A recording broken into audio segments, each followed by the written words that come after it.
All right, mate. Welcome to the group here. Let's have a look at MIR. Now, MIR is interesting because there's a lot of these new coins that got up here and actually dipped back into this area, and then they bounced from this sort of retest of the moving averages area. So we are actually retesting a very important area, and if somehow price can start to hold here, um, a lot of these other coins got decent bounces off this area. Now, I don't like yesterday's candle. There's 12% and back to the highs, 20%, 23%. I don't really like yesterday's candle. Um, so it's still red here. It's a bit of a knife catch. It's still red on the 3-day. So it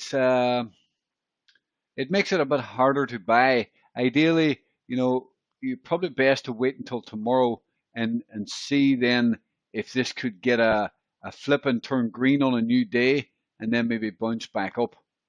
Because at this point, it's a bit of a knife catch. You just need to be cautious in case there's a deeper sell off, and you don't want to be caught buying and then the next candle is a red candle back down. So that's the concern with buying here.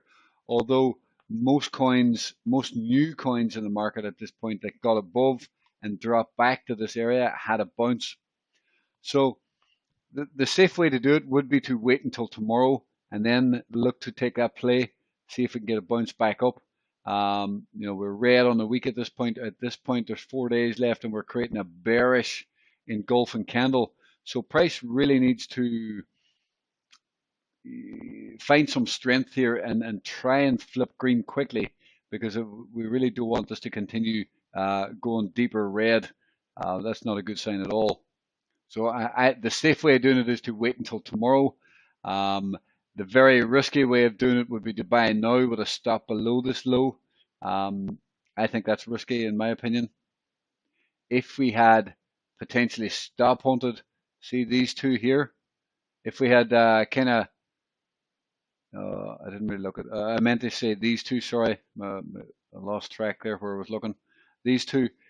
You see the way if this had come down and taken liquidity and come back up, and then flip green, I would be more feel happy and secure about buying it if you had a setup like this.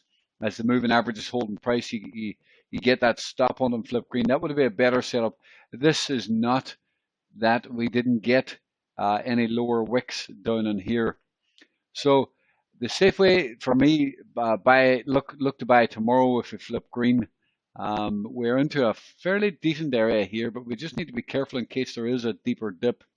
I'm just being a little bit cautious here now until the market kind of gets over that bit of a drop.